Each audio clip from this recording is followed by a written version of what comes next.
Hi everybody, I am Manik and from our channel Literature Study at Home, I welcome you from the core of my heart. So আজকে আপনাদের সামনে আলোচনা করব UGC net এবং West Bengal set পরীক্ষার জন্য একটা অত্যন্ত গুরুত্বপূর্ণ বিষয় জেনারেল পেপার বা জেনারেল পেপার 1।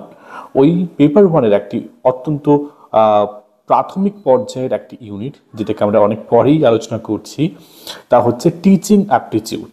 এই টিচিং অ্যাপটিটিউড আমাদের শুধুমাত্র যে পরীক্ষার জন্য তা নয়, আমাদের কিন্তু যদি আমরা শিক্ষকতা ভবিষ্যতে করি, তো সেই শিক্ষকতা যদি করতে গেলে কী কী বিষয় আমাদেরকে প্রাথমিকভাবে মাথায় রাখতে হবে সেই নিয়ে মূলত এই ইউনিটটি। সো টিচিং অ্যাপটিটিউড একেবারে প্রথমে আসে আপনাদের সিলেবাসে, এবং এখানে যদি আমরা পরীক্ষার ভিত্তিতে পড়ি তাহলে আমরা কোন কোন বিষয়টাকে গুরুত্ব দেব তা কিন্তু জানা খুবই দরকার। কারণ আমাদের এনটিএ নেট বা ওয়েস্ট বেঙ্গল সেট পরীক্ষায় আমরা কিন্তু নেসেসারি এবং আননেসেসারি এই দুটোকে না বুঝলে কিন্তু সমস্যা আছে। তো সর্বপ্রথম আমি প্রথম যে সাব ইউনিটটি রয়েছে teaching concept, objectives, level of teachings, just like memory level, understanding level and reflective level, and after that teaching characteristics and what are the basic requirements of teaching, এগুলো নিয়ে প্রথমে আলোচনা করছি। অর্থাৎ প্রথমে শুরু করব শিক্ষাদানের ধারণা, অর্থাৎ what is concept of teaching, অর্থাৎ শিক্ষাদান বা টিচিং মানেটা কি। প্রথমত আপনাদেরকে বুঝতে হবে শিক্ষা এবং এই শিক্ষাদান এবং শিক্ষা গ্রহণ এটি একটি কিন্তু পদ্ধতিগত প্রক্রিয়া, যেখানে শিক্ষক শিক্ষার্থীদের জ্ঞান, দক্ষতা এবং মানসিকতা অর্জনে তাদেরকে সাহায্য করে। সো এটি কেবল শুধু তথ্য স্থানান্তর নয় বা শুধুমাত্র জ্ঞানের স্থানান্তর নয়, বরং শিক্ষার্থীদের চিন্তা শক্তি এবং তার পাশাপাশি বুদ্ধির বিকাশ ঘটানোর একটি প্রক্রিয়া। সো শিক্ষাদানের প্রধান লক্ষ্য হলো শিক্ষার্থীদেরকে সবথেকে বড়ভাবে যেটা করতে হয় আমাদের আত্মনির্ভরশীল কিভাবে হতে হবে তাকে সেটা শেখানো। তাহলে আমরা শিক্ষাদান বা টিচিং সম্পর্কে সম্মুখ লাভ করলাম। এবারে দেখব what are the objectives of teaching, অর্থাৎ আমরা এই শিক্ষাদান কেন করছি, এই শিক্ষাদানের উদ্দেশ্যটা কি। প্রথমত নাম্বার 1 যদি আমি বলি যে এখানে আমরা নলেজটাকে শেয়ার করি, অর্থাৎ জ্ঞান প্রদান করা হয়। শিক্ষার্থীদের যে কোনো বিষয় হতে পারে, তো সেই বিষয়বস্তুর প্রাথমিক বা মৌলিক তথ্য এবং ধারণা তাদেরকে শেখানো। দ্বিতীয় হচ্ছে যে কোনো ধরনের দক্ষতা বিকাশ, অর্থাৎ তাদেরকে সমস্যার সমাধান খুঁজে বার করতে সাহায্য করা, যোগাযোগ এবং সেই সমস্যাটির বিশ্লেষণ ক্ষমতাকে আরও সুন্দর করে তোলা। তৃতীয় যদি বলি তাদের চিন্তা শক্তির বৃদ্ধি। ওকে, সো শিক্ষার্থীদের সৃজনশীল এবং সবথেকে বড় জিনিস হচ্ছে প্রত্যেকটা জিনিসকে না ক্রিটিক্যালভাবে দেখতে হয়, অর্থাৎ সমালোচক চিন্তার প্রতি তাদেরকে উৎসাহিত করা দরকার। চতুর্থ বলি যদি, তা হচ্ছে মানসিক এবং নৈতিক ভাব উন্নয়ন।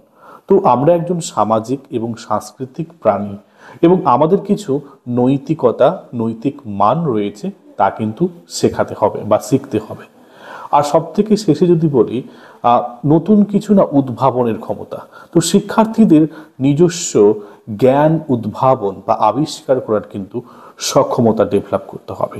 তো এইগুলো যদি ঠিকঠাক করে করি তাহলে কিন্তু আমাদের টিচিংয়ের অবজেক্টিভ সম্পূর্ণভাবে হবে। এবারে আসবো আমাদের লেভেলস অফ টিচিং বা শিক্ষাদানের স্তরসমূহ, যেটা খুবই খুবই গুরুত্বপূর্ণ যদি আমরা পরীক্ষার প্রশ্নপত্র দেখি। সর্বপ্রথম আসবো মেমোরি লেভেল বা স্মৃতির স্তর। এটি কি? এটি শিক্ষাদানের প্রাথমিক স্তর বলা যেতে পারে, যেখানে শিক্ষার্থীদের তথ্য মনে রাখার উপর বেশি করে জোর দেওয়া হয়। তার মানে কি? এখানে তথ্য মুখস্থ করা এবং তথ্যটাকে পুনরাবৃত্তির মাধ্যমে বা রিভিশনের মাধ্যমে তথ্যটাকে সংরক্ষণ করা। এখানে শিক্ষাদান যদি ভালো করে আমরা লক্ষ্য করি, এটা কিন্তু একমুখী, একটা জায়গায় গিয়ে ওটা কিন্তু মস্তিষ্কে সঞ্চিত হচ্ছে। তো এখানে শিক্ষার্থীদের সক্রিয়ভাবে অংশগ্রহণ করার ক্ষমতা কিন্তু বেশি থাকে না, যেহেতু এরা প্যাসিভলি তথ্য গ্রহণ করে। এছাড়া যদি আমরা দেখি, এখানে শিক্ষকের ভূমিকা কিন্তু অত্যন্ত বেশি হয়ে থাকে। যেমন ধরুন, আমি একটা ক্লাসে ছাত্রছাত্রীকে তারিখ, কোনো কিছুর সংজ্ঞা বা সূত্র আমি মুখস্থ করাচ্ছি। এই ধরনের হলে এটা হচ্ছে memory level of teaching. Next আসবো, দ্বিতীয় যেটা আসবো, আন্ডারস্ট্যান্ডিং লেভেল অফ টিচিং। এটাকে আমরা অনুধাবনের স্তরও বলতে পারি। এটি কি? এই স্তরে শিক্ষার্থীরা তথ্য শুধু সংগ্রহ করছে না, বরং ওই তথ্যের অর্থ বুঝতে শিখছে। আসলে এইখানে আমরা দেখতে পাই যে ছাত্রছাত্রীরা ধারণাগুলিকে বোঝার চেষ্টা করে এবং সেগুলির মধ্যে একটা সুন্দর সম্পর্ক নির্ণয় করার চেষ্টা করে। এখানে শিক্ষার্থীদের চিন্তা করার সুযোগও দেওয়া হয়ে থাকে। তারা প্রশ্ন ও আলোচনার মাধ্যমে বিভিন্নভাবে যে কোনো বিষয়টাকে তারা কিন্তু আরও গভীরভাবে জানতে থাকে বা কৌতূহলী হয়ে থাকে। উদাহরণস্বরূপ বলতে পারি, গাণিতিক সমস্যার সমাধান বা বিভিন্ন রকমের যে বৈজ্ঞানিক পরীক্ষা বা গবেষণা, তার প্রত্যেকটা জিনিসটাকে তারা ব্যাখ্যা করে করে জানছে। ওকে, এবারে আসবো তৃতীয় স্তর, তাকে আমরা বলি রিফ্লেকটিভ লেভেল বা প্রতিফলনের স্তর। এটি কি? এটি শিক্ষাদানের সর্বোচ্চ স্তর বলা হয়ে থাকে, যেখানে শিক্ষার্থীরা তথ্য সংগ্রহ, তথ্য বোঝার পরে যেটা করে, তথ্যটাকে বিশ্লেষণ করে এবং তথ্য বিশ্লেষণের পরে তারা সেটাকে মূল্যায়ন করে এবং সেটাকে জানার চেষ্টা করে এবং সৃজনশীলভাবে চিন্তা করতে থাকে, কি শিখলাম, কি জানলাম, কি বুঝলাম। অর্থাৎ এখানে সমস্যার সমাধান, নতুন ভাবে ওটার বিষয় সম্পর্কে নতুন ধারণা তৈরি করা এবং এছাড়া বিভিন্ন রকম ভাবে বিভিন্ন বিষয়ে সিদ্ধান্ত নেওয়ার একটা দক্ষতা তৈরি করা হয় এই স্তরে। এখানে শিক্ষার্থীরা সমস্যার সমাধান করতে নিজের ভাবনা, নিজের চিন্তা শক্তিকে ব্যবহার করে, রাদার কারোর কাছ থেকে সাহায্য না নিয়ে। এখানে শিক্ষকের ভূমিকা নির্দেশনার চেয়ে এখানে তিনি জ্ঞান ঢুকিয়ে দেওয়ার থেকে তিনি শুধুমাত্র একজন সাহায্যকারী, একজন ব্যক্তি বিশেষ। আমরা যদি একটা উদাহরণস্বরূপ বলি, একটি প্রজেক্ট এবং সেই প্রজেক্টটি ছাত্রছাত্রীকে তৈরি করতে দেওয়া হয়েছে এবং সেই ছাত্রটি তৈরি করে প্রজেক্টটি দেখাচ্ছে। সো এই প্রজেক্টটিতে তারই কিন্তু অধিকভাবে বাস্তবায়িক দেখা গেছে। আর এই জন্য দেখবেন আজকের দিনে আমাদের সিলেবাসে ছাত্রছাত্রীদের বেশি কিন্তু প্রজেক্ট বেসড পড়াশোনা হচ্ছে। এবারে আসবো ক্যারেক্টারিস্টিক্স অফ টিচিং বা শিক্ষাদানের বৈশিষ্ট্য। সর্বপ্রথম যেটা হওয়া উচিত, একটা শিক্ষাদান দ্বিমুখ প্রক্রিয়া হওয়া উচিত। অর্থাৎ শিক্ষক এবং শিক্ষার্থীর মধ্যে পারস্পরিক একটা যোগাযোগের মাধ্যমে যেন জ্ঞানটা স্থানান্তর ঘটে। টিচারও সম্পৃক্ত হবে স্টুডেন্টকে পেয়ে, স্টুডেন্টও টিচারের দ্বারা সম্পৃক্ত হবে। দ্বিতীয় হওয়া উচিত, এটি একটি গঠনমূলক পদ্ধতি। অর্থাৎ শিক্ষাদান একটি নির্দিষ্ট লক্ষ্য এবং পরিকল্পনা অনুযায়ী পরিচালিত করতে হবে। এছাড়া যদি বলি, শিক্ষার্থীমুখী আমাদের কিন্তু শিক্ষাদান করতে হবে।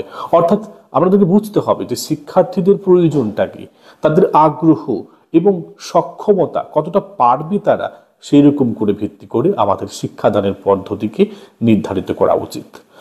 চতুর্থ যদি বলতে পারি, সামাজিক এবং সাংস্কৃতিক প্রভাব। শিক্ষাদান সমাজ এবং সংস্কৃতির চাহিদা পূরণে সহায়ক, আমরা সবাই জানি। তাই আমাদেরকে শিক্ষাটাকে অবশ্যই সমাজ এবং সংস্কৃতির মিলিতভাবে প্রয়োগ করতে হবে।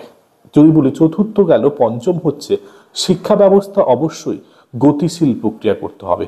অর্থাৎ সময়ের সাথে সাথে রদবদল করতে হবে, সময়ের সাথে সময় উপযোগী করতে হবে। যেমন আজকের দিনে ব্ল্যাকবোর্ডের থেকে স্মার্ট বোর্ড, প্রজেক্টর ব্যবহার করাটা খুবই দরকারি। এবারে আসবো বেসিক রিকোয়ারমেন্টস অফ টিচিং, অর্থাৎ শিক্ষাদানের মৌলিক চাহিদা। প্রথমত, ভালোভাবে যদি শিক্ষাদান করতে হয় কি প্রয়োজন বুঝতে হবে। নাম্বার ওয়ান হচ্ছে যোগ্য ও দক্ষ শিক্ষক। অর্থাৎ শিক্ষকের বিষয়ভিত্তিক জ্ঞান এবং শিক্ষাদানের পদ্ধতিগত যদি দক্ষতা না থাকে তাহলে কি হবে? তাই অবশ্যই এই দুটি গুণ থাকা অপরিহার্য। দ্বিতীয় হচ্ছে পরিকল্পনা। সুনির্দিষ্ট লক্ষ্য এবং সময়সূচি অনুযায়ী পাঠ পরিকল্পনা করা এবং পরীক্ষার আগে সিলেবাস শেষ করে ভালো করে বুঝিয়ে দেওয়াটা হচ্ছে একজন শিক্ষকের কাজ। তৃতীয় হচ্ছে উপকরণ এবং প্রযুক্তি। পাঠ্য বই, আজকের দিনে মাল্টিমিডিয়া ফাইলগুলি, ডিজিটাল প্ল্যাটফর্মগুলি, এগুলোকে না ব্যবহার করতে দিতে হবে এবং ব্যবহার করার উপযোগী করে তুলতে হবে। চতুর্থ হচ্ছে মূল্যায়ন ব্যবস্থা বা ইভলিউশন সিস্টেম। সো শিক্ষার্থীদের শেখার অগ্রগতিটাকে অবশ্যই পর্যালোচনা করতে হবে এবং তাদের ফলাফলকেও সঠিকভাবে মূল্যায়ন করতে হবে। পঞ্চম যদি আসি, উপযুক্ত পরিবেশটাও দরকার। অর্থাৎ শিক্ষাদানের জন্য একটি অবশ্যই নিরাপদ, আরামদায়ক এবং উৎসাহ ক্রিয়েট করা যাবে এরকম কিন্তু পরিবেশ দরকার। এবং ষষ্ঠ যেটা প্রয়োজন, যেটা আজকের দিনে খুবই অভাব, তা হচ্ছে অনুপ্রেরণা এবং সহানুভূতি। তো শিক্ষার্থীদের প্রতি যদি আমরা সহানুভূতিশীল হই এবং তাদের শিক্ষার প্রতি যদি আগ্রহ শিক্ষকদের না থাকে, যদি সেগুলো জাগিয়ে না তোলা হয়, তাহলে শিক্ষার্থীরা কিভাবে এগিয়ে আসবে, এটা কিন্তু মাথায় রাখতে হবে। এবারে আসবো দ্বিতীয় সাব ইউনিট আমাদের সিলেবাস ভিত্তিক, তা হচ্ছে লার্নার্স ক্যারেক্টারিস্টিক্স। অর্থাৎ এখানে আমরা শিখব ক্যারেক্টারিস্টিক্স অফ লার্নার্স, বিশেষ করে অ্যাডোলিসেন্ট বা কৈশোর এবং অ্যাডাল্ট লার্নার্স প্রাপ্তবয়স্কদের। তাদের একাডেমিক কেমন কি বৈশিষ্ট্য থাকে, সোশ্যাল, ইমোশনাল এবং কগনিটিভ, এই সমস্ত ক্যারেক্টারিস্টিকগুলো জানবো এবং দুটোর মধ্যে আবার পার্থক্য দেখব। সো প্রথমে আসবো শিক্ষার্থীদের বৈশিষ্ট্য বা যেটাকে আমরা বলছি বা যা বলছি লার্নার্স ক্যারেক্টারিস্টিক্স। লার্নার্স ক্যারেক্টারিস্টিক্স অনুযায়ী আমরা অনেকটাই বুঝে নিই যে একজন শিক্ষার্থী কেমন এবং তার শিক্ষার ফলাফল কি হতে চলেছে। তো শিক্ষার্থীদের বৈশিষ্ট্য যেমন তাদের হতে পারে বয়স, যেমন হতে পারে তাদের জ্ঞান, তাদের অভিজ্ঞতা, সামাজিক প্রেক্ষাপট এবং তাদের ইমোশনাল যে কন্ডিশন বা আবেগগত অবস্থা, এগুলোর উপর কিন্তু নির্ভর করে থাকে তাদের চারিত্রিক বৈশিষ্ট্য। সো যদি আমরা এই বৈশিষ্ট্যগুলি শিক্ষাদানের পদ্ধতি এবং কৌশল নির্ধারণে যদি আমরা দেখি, একটা অভূতপূর্ণ কিন্তু গুরুত্বপূর্ণ ভূমিকা গ্রহণ করছে। বিশেষ করে কৈশোর, যেটা আমরা বলছি অ্যাডোলেসেন্ট, এবং প্রাপ্তবয়স্ক বা অ্যাডাল্ট, এই যে লার্নার্সরা, তাদের বৈশিষ্ট্য কিন্তু এক নয়, এরা কিন্তু আলাদা। তবে হ্যাঁ, আলাদা হলেও উভয়ই কিন্তু আমরা জানি যে তারা একাডেমিক্যালিও সক্ষম হচ্ছে, সামাজিক দিক থেকেও হচ্ছে, আবেগগত দিক থেকেও হচ্ছে এবং জ্ঞানীয় বা নলেজের দিক থেকেও তাদের কিন্তু বৈশিষ্ট্য রয়েছে, যেগুলো কিন্তু হয়তো মোর অর লেস সিমিলার হতে পারে। তো একেবারে প্রথমে আসবো অ্যাডোলেসেন্ট বা কৈশোর শিক্ষার্থীদের বৈশিষ্ট্য। So the characteristics of adolescent learner. তো সর্বপ্রথম যদি আমরা দেখি তাদের একাডেমিক ক্যারেক্টারিস্টিক্সগুলো দেখব, অর্থাৎ তারা যে একাডেমিক অ্যাক্টিভিটিসগুলি করে সেই ক্ষেত্রে তাদের কি কি বৈশিষ্ট্য দেখা যায়। প্রথমত, যারা অ্যাডোলেসেন্ট হয়ে থাকে বা কৈশোর হয়ে থাকে, তাদের শেখার প্রতি আগ্রহ বৃদ্ধি পায়, তবে বিষয়ের প্রতি তাদের মনোযোগ অতটা থাকে না, তারা অস্থির হয়ে পড়ে প্রতিটা সময়। এক। দ্বিতীয়, যদি দেখি সমস্যা সমাধান এবং সমস্যাটাকে বিশ্লেষণ করার ক্ষমতা কিন্তু এই অ্যাডোলেসেন্ট পর্যায় থেকে ধীরে ধীরে কিন্তু বিকশিত হয়ে থাকে। এছাড়া জটিল ধারণা তারা কিন্তু বুঝতে চায়, কিন্তু কখনো কখনো সঠিক দিক নির্দেশনার প্রয়োজন হয়, তা না হলে কিন্তু ভুলভাল তারা করেও বসে। এছাড়া তারা কিন্তু নিজেদেরকে দেখানোর জন্য, অর্থাৎ আত্মপ্রকাশমূলক কিছু কাজ এবং সৃজনশীল কার্যক্রম তারা কিন্তু খুবই কিন্তু পছন্দ করে। এগুলো গেল কিন্তু তাদের হচ্ছে একাডেমিক গুণ।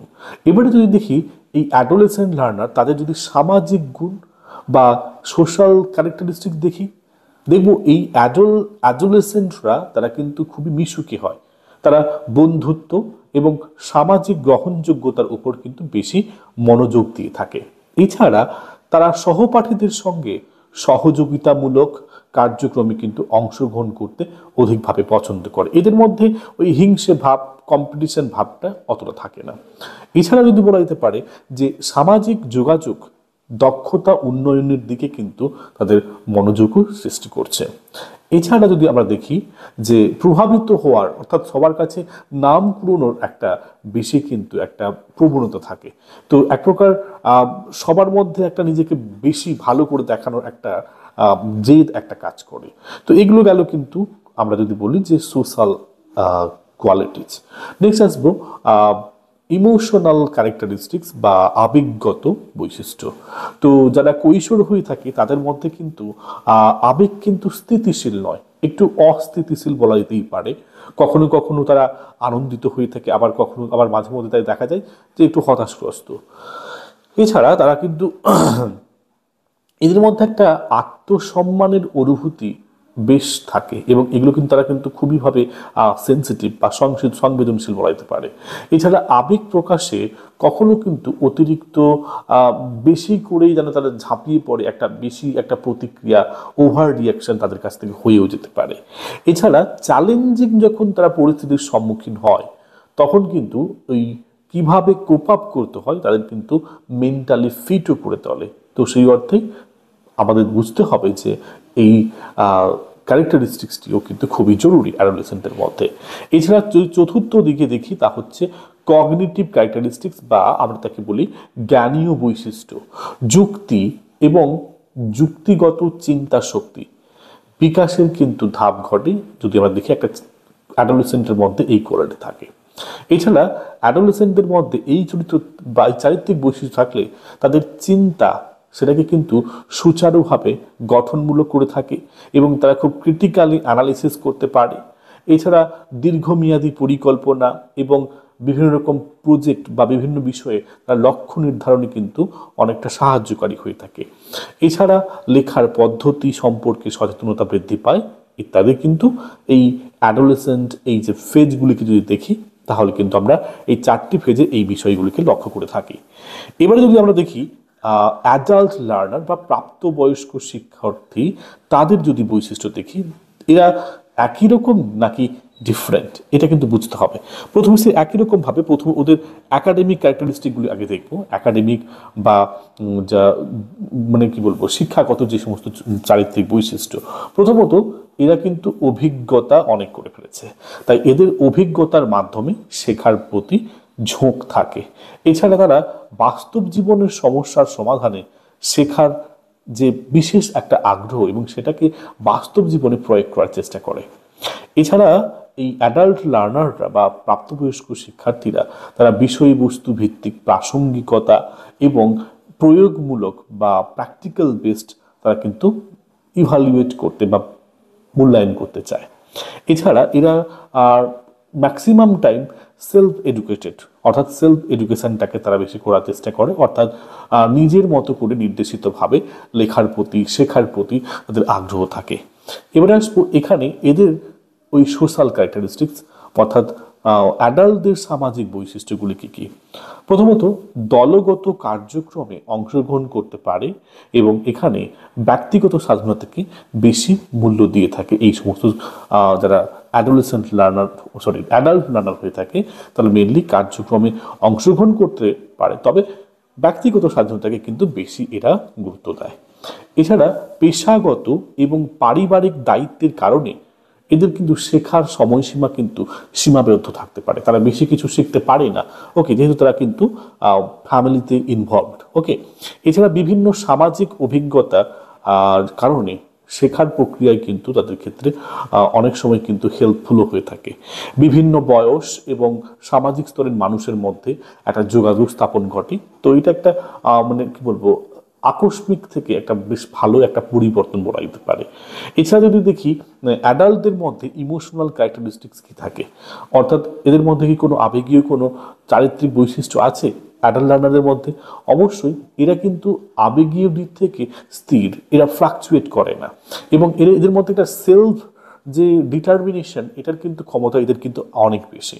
এছাড়া শেখার জন্য ইতিবাচক মনোভাব বা দায়িত্বশীল এগুলো কিন্তু তারা খুবই খুবই ভালো, মানে কুটে কুটে ভরা বলতে পারা যায়।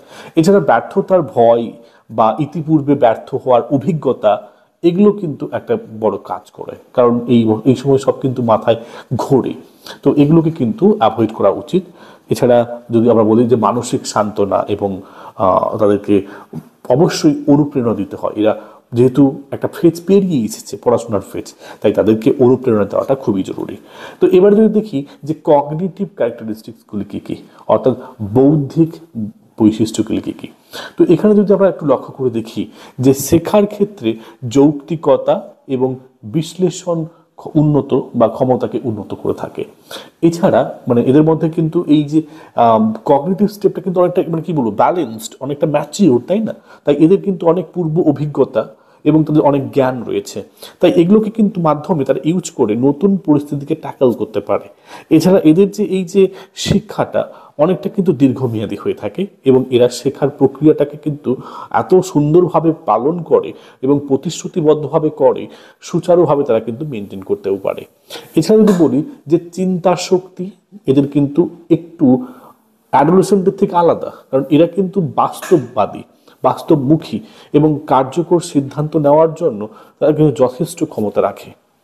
এবারে যদি একটু লক্ষ্য করে দেখি এদের মধ্যে কি কি পার্থক্য থাকতে পারে অ্যাডোলেসেন্ট এবং এবং আমাদের যারা অ্যাডাল্ট লার্নার। তো এই যে পার্থক্যগুলো কি কি ক্ষেত্রে হয়ে থাকে, অর্থাৎ ইন্ডিভিজুয়াল ডিফারেন্সেস, আমরা জানি প্রত্যেক মানুষ একই নয়, পার্থক্য যেমন একটা মানুষের সাথে পার্থক্য হতে পারে তার জ্ঞানগত পার্থক্য, যেমন শেখার ক্ষমতা সবার এক নয়, সবার বুদ্ধিমত্তা এক নয় এবং সবার স্মৃতিশক্তিতে বিভিন্ন রকম ভাবে তাদের কিন্তু মাইন্ড সেট আপ থাকে।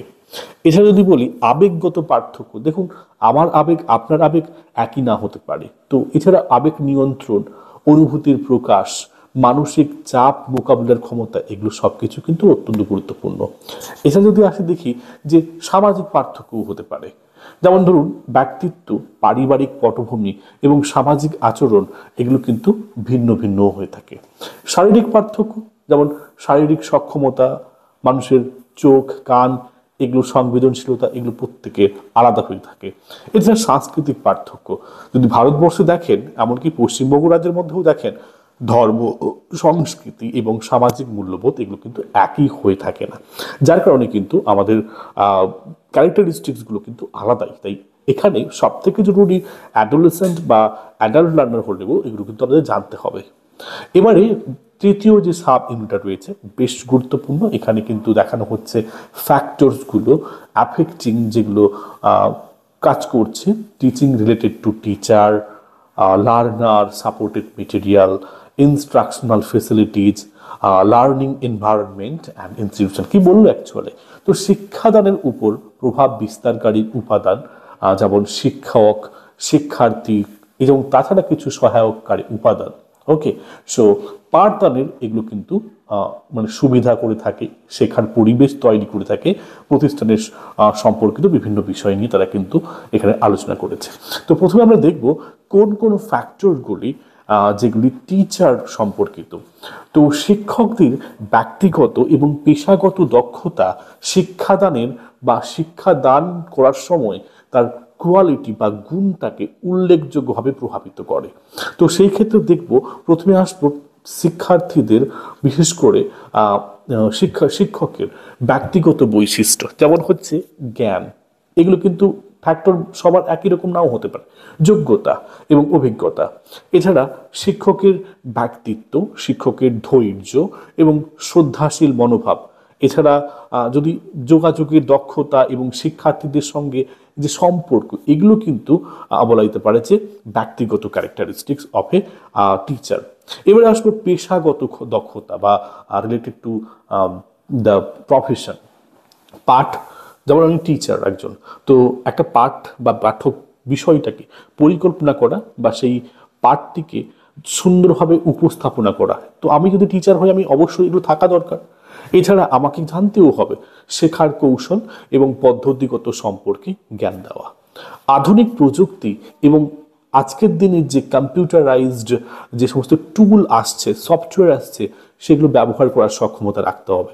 এছাড়া শিক্ষার্থীদের শিক্ষার অগ্রগতি পর্যবেক্ষণে ও মূল্যায়ন করার জন্য যথেষ্টভাবে ব্যবস্থা তৈরি করা। এবারে আসবো যে প্রেরণা এবং দৃষ্টিভঙ্গি। শিক্ষার প্রতি মানুষের না একটা ইতিবাচক মনোভাব প্রয়োজন এবং তা কিন্তু সর্বক্ষণ থাকা উচিত শিক্ষকের মধ্যে। এছাড়া শিক্ষার্থীদের প্রতি আমাদের যদি টিচাররা আমরা যদি আগ্রহ না দেখাই এবং সহানুভূতিশীল না হই তাহলে কিন্তু হবে না। তো অবশ্যই আমাদেরকে সহানুভূতিশীল আচরণ করতে হবে।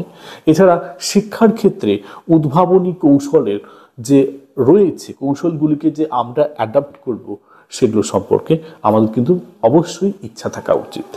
এবারে আসবো শিক্ষক গেল, শিক্ষার্থী সম্পর্কিত উপাদান অর্থাৎ ফ্যাক্টরস যেগুলো শিক্ষার্থী কেন্দ্রিক।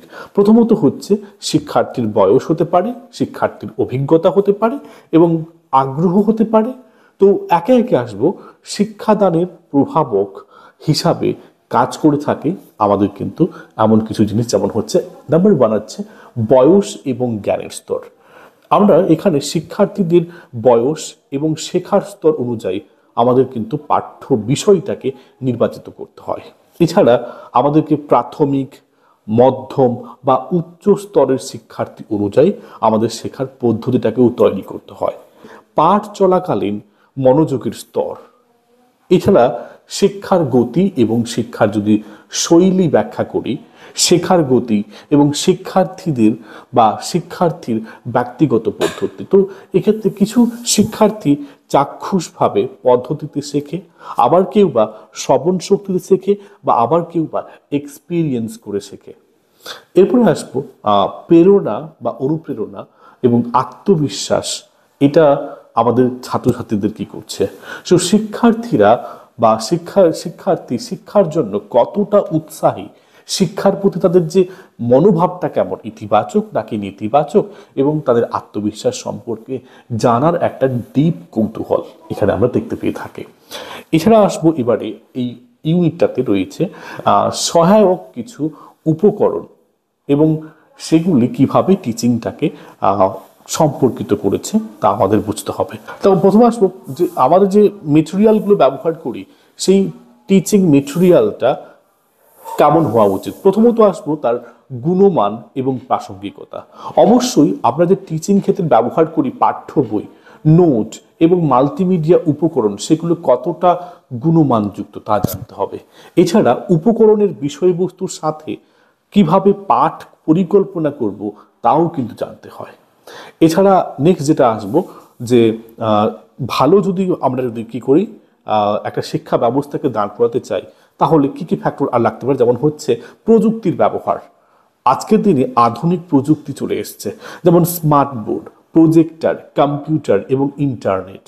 এছাড়া ডিজিটাল কন্টেন্ট এবং ই লার্নিং, এই সমস্ত প্ল্যাটফর্মের কিন্তু অন্তর্ভুক্তি ঘটেছে। এবারে আরও যদি সহজ হয় তাহলে দেখব যদি উপকরণগুলি খুবই সহজলভ্য হয়, মানে এই টিচিং রিলেটেড যে ম্যাটারগুলি যদি খুবই কম মূল্যের হয়, তো শিক্ষার্থীদের কাছে সহায়ক উপকরণ সরবরাহের ব্যবস্থা করতে হবে। উপকরণের তারা কেমন করে পাবি এবং সেগুলো ব্যবহার করে কতটা তাদের কার্যকারিতা হবে সেগুলো বুঝতে হবে। এবারে আমরা আসবো এমন কিছু ফ্যাক্টরস যেগুলি ইনস্ট্রাকশনাল ফেসিলিটি হিসেবে কাজ করছে, অর্থাৎ আমাদের পাঠদানের সুবিধা হতে পারে এরকম কিছু উপাদান। মানে আমরা যখন পড়াই এই সময় কি কি সুবিধা হতে পারে এমন কিছু আমরা কিন্তু ফ্যাক্টর বা ম্যাটেরিয়াল ব্যবহার করি। যেমন কেন করি, অপশন যদি প্রথম আসি যে শ্রেণীকক্ষের মধ্যে কি সুবিধা আমরা পেয়ে থাকি, শ্রেণীকক্ষের সঠিক আলো আছে কিনা, বায়ু চলাচল সঠিক কিনা এবং পরিসর বসার সব জায়গা ঠিক কিনা। এছাড়া পরীক্ষার্থীদের বসার ব্যবস্থা এবং তাদের যে সিট অ্যারেঞ্জমেন্ট এগুলো করা। তো এই ক্ষেত্রে পরিকাঠামো দেখতে হবে, যেমন ল্যাবরেটরি, লাইব্রেরি, কম্পিউটারের সুবিধা, টুলস এবং সরঞ্জাম, এগুলোর কি ব্যবহারের সুযোগ রয়েছে। তৃতীয় দেখব প্রযুক্তি সুবিধা, ইন্টারনেট সংযোগ এবং মাল্টিমিডিয়া সরঞ্জাম। তো এইভাবে যদি আমরা একটু ভালো করে দেখি তাহলে দেখবে একটা নতুন ধরনের যদি সময়ের সাথে চলছে অনলাইন ক্লাস পরিচালনার জন্য বিভিন্ন রকম সফটওয়্যার বা অ্যাপ এগুলো কি ইউজ করা যাচ্ছে বা ইউজ করতে পারছেন, তো এগুলো কিন্তু মাথায় রাখতে হবে। এছাড়া আমরা যদি এবার চলে আসি শেখার পরিবেশ সম্পর্কিত উপাদান, অর্থাৎ factors related to learning environment, অর্থাৎ শিক্ষার্থীরা যে পরিস্থিতি দেখে বা থেকে পড়াশোনা করে, তো সেখানে আমরা দেখবো এবারে লার্নিং এনভায়রনমেন্ট কেমন হওয়া উচিত। প্রথমত শারীরিক পরিবেশ যেখানে আমরা থাকি, পরিচ্ছন্নতা এবং সুরক্ষা, এছাড়া শিক্ষার্থীদের জন্য স্বাস্থ্যকর পরিবেশ তৈরি করা, এগুলো গেল না ফিজিক্যাল কিছু, শারীরিক কিছু বিষয়। এবার আসো মানসিক পরিবেশ, যেমন শিক্ষার্থীদের মনস্তাত্ত্বিক ভাবে নিরাপত্তা রয়েছে কিনা শিক্ষার্থীদের তা দেখতে হবে। শিক্ষক এবং সহপাঠীদের সহায়ক মনোভাব হচ্ছে কিনা এগুলো দেখতে হবে। এছাড়া সহযোগিতামূলক পরিবেশ, যেখানে একে অপরকে সাহায্য করে।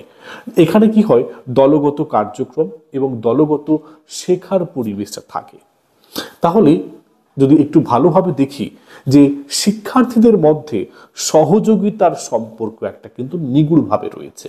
তো এই সহযোগিতার মাধ্যমে আমরা কিন্তু বিভিন্ন ওয়েতে কিন্তু আমরা কিন্তু বেটার হয়ে থাকি। না, এবারে আসবো, এগুলো তো গেল ক্লাসরুম ভিত্তিক।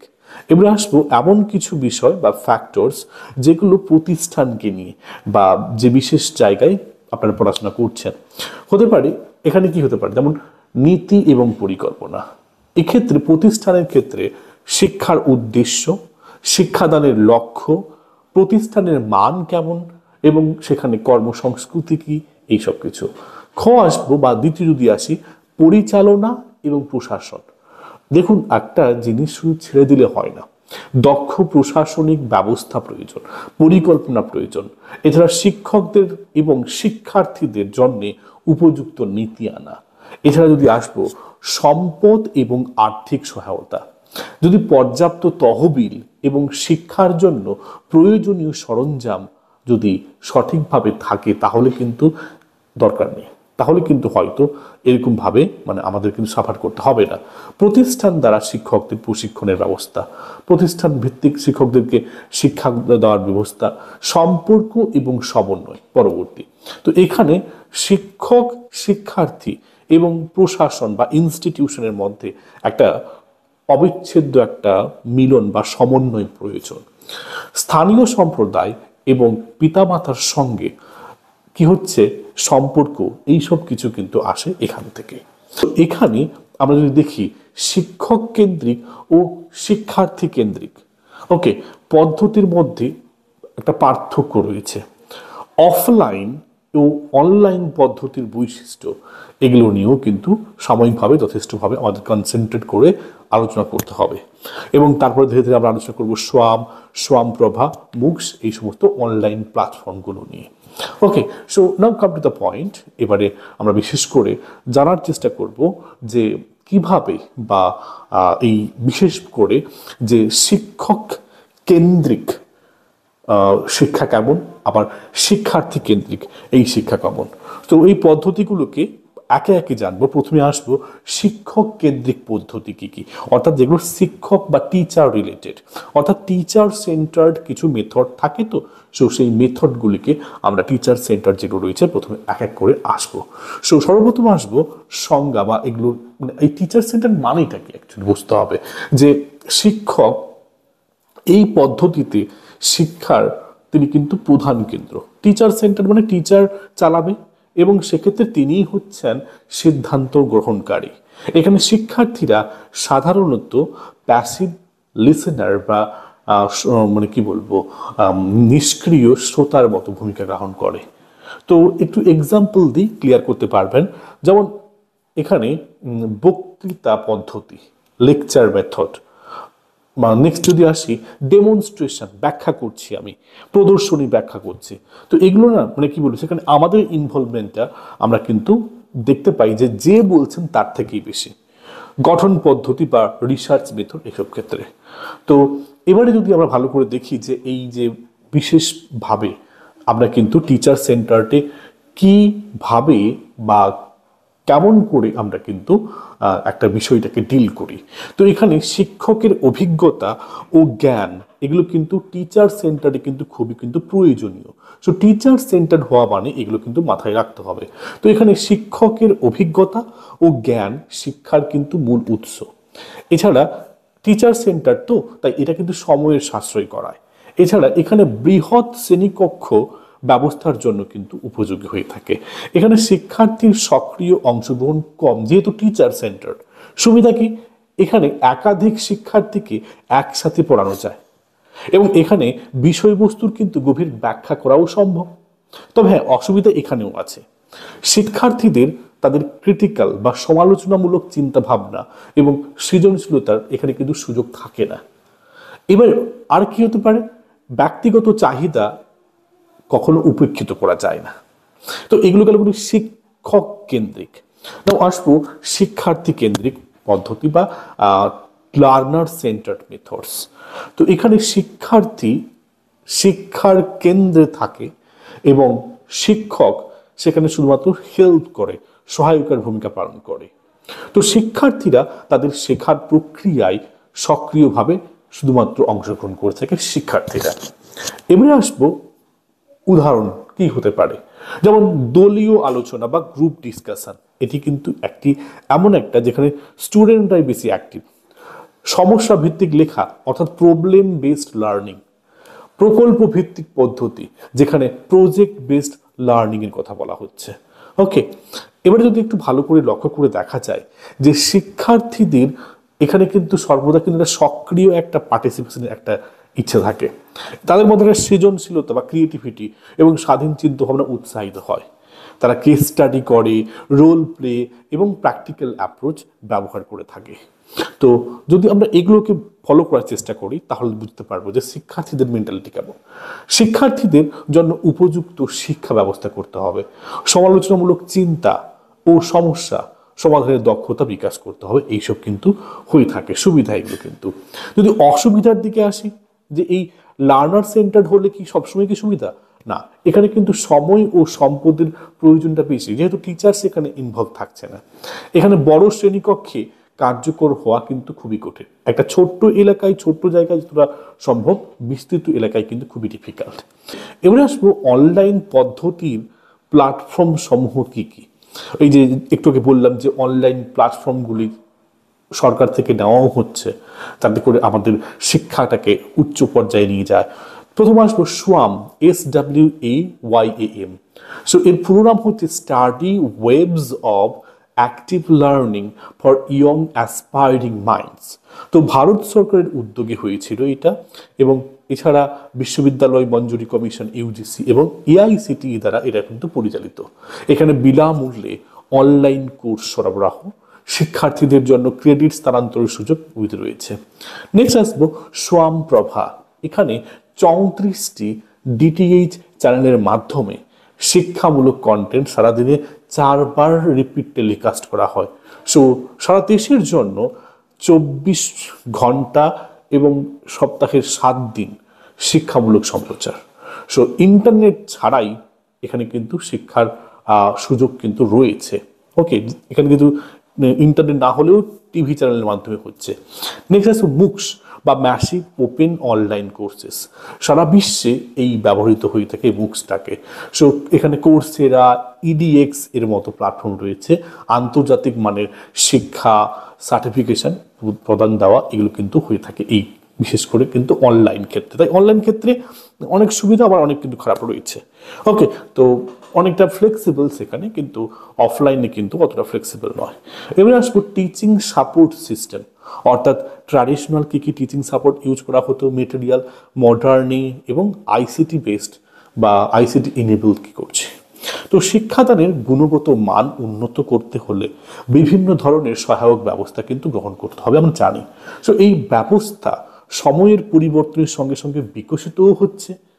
এখানে ঐতিহ্যবাহী, আধুনিক এবং বিভিন্ন রকমভাবে নিউ টার্ম ICT ভিত্তিক শিক্ষাদানের সহায়ক ব্যবস্থার বিস্তারিত আলোচনাও করা হচ্ছে।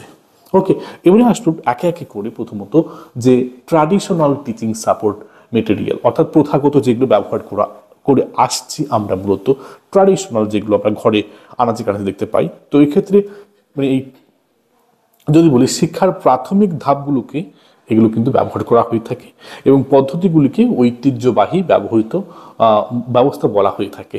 সো এটি মূলত শিক্ষক ও শিক্ষার্থীদের মধ্যে সরাসরি মিথস্ক্রিয়ার উপর ভিত্তি করে গড়ে ওঠে। ওকে, যদি একটু উদাহরণ দিয়ে ব্যাখ্যা করার চেষ্টা করি, তা হচ্ছে ব্ল্যাকবোর্ড ও চক, এগুলো কিন্তু ইন্ডিভিজুয়াল ভিত্তিক, আমি একজন করতে পারবো। ওকে, ফ্লিপ চার্ট এটাও কিন্তু সেরকম করছে। হ্যান্ড আউট ও প্রিন্টেড নোট এগুলো সবই। শিক্ষকমূলক মডেল ও চিত্র এইসব যদি আমরা ফলো করি তাও কিন্তু বলতে পারা যাবে যে কিছুটা হলেও। এবারে আসবো আধুনিক, মানে যেগুলো ট্র্যাডিশনাল গেল, আধুনিক সহায়ক ব্যবস্থা বা মডার্ন টিচিং সাপোর্ট সিস্টেম। তো এই আধুনিকতার হিড়িকে বুঝতেই পারছেন যে এখানে প্রযুক্তির মাধ্যমে সামাজিকভাবে প্রাথমিক ব্যবহার এবং আধুনিকীকরণ করে কিভাবে শিক্ষাদান প্রক্রিয়া সমৃদ্ধ করা যায় তার একটা এখানে ব্লুপ্রিন্ট, কিছু ফ্যাক্টর যদি বলা হয়। যেমন ধরুন ওভার হেড প্রজেক্টর, এটা একটা গেল। আর ধরুন স্লাইড প্রজেক্টর, যেটা আমরা স্লাইডে প্রজেক্ট করি। এছাড়া ভিডিও কনফারেন্সিং, এছাড়া ইলেকট্রনিক হোয়াইট বোর্ড, এগুলো সবই কিন্তু আমরা বলতে পারি যে আধুনিক, মানে মডার্ন টিচিং এর মধ্যে আসছে। এবারে ICT based teaching support system, অর্থাৎ এখানে অলরেডি বলতে পারা যায় যে আইসিটি কিভাবে করছে। যেমন কম্পিউটার ভিত্তিক শিক্ষা, এটা তো একটা হতে পারে।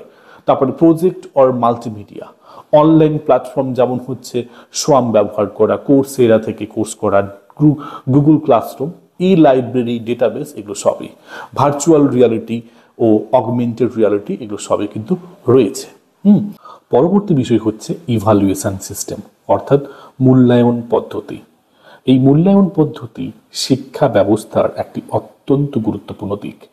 এখানে মূল্যায়ন মানে একটা শিক্ষক তিনি শিক্ষা ব্যবস্থায় শিক্ষার্থীদের যে শেখালেন, সেই শিক্ষক শিক্ষার্থীদের যে কি শেখালেন, কি কতটা পরিমাণ ছাত্রছাত্রীরা শিখলেন তাকে কিন্তু পরিমাপ করবেন।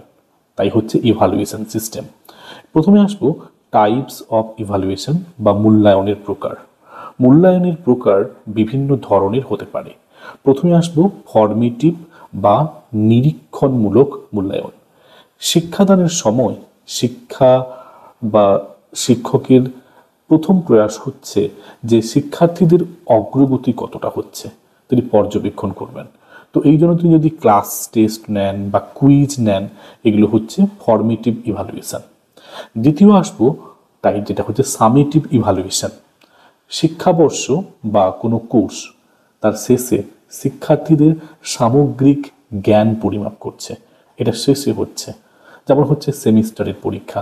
ওকে, তৃতীয় যেটা টাইপ আসছে তাকে বলা হয় ডায়াগনস্টিক মূল্যায়ন বা ডায়াগনস্টিক ইভালুয়েশন।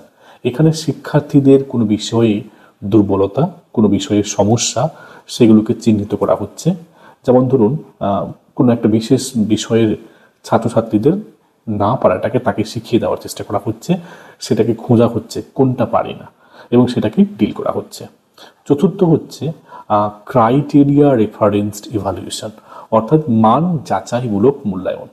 অর্থাৎ এখানে কিছু পূর্ব নির্ধারিত মাপকাঠি থাকবে এবং সেই অনুযায়ী শিক্ষার্থীদের পারফরমেন্স তুলনা করা হবে।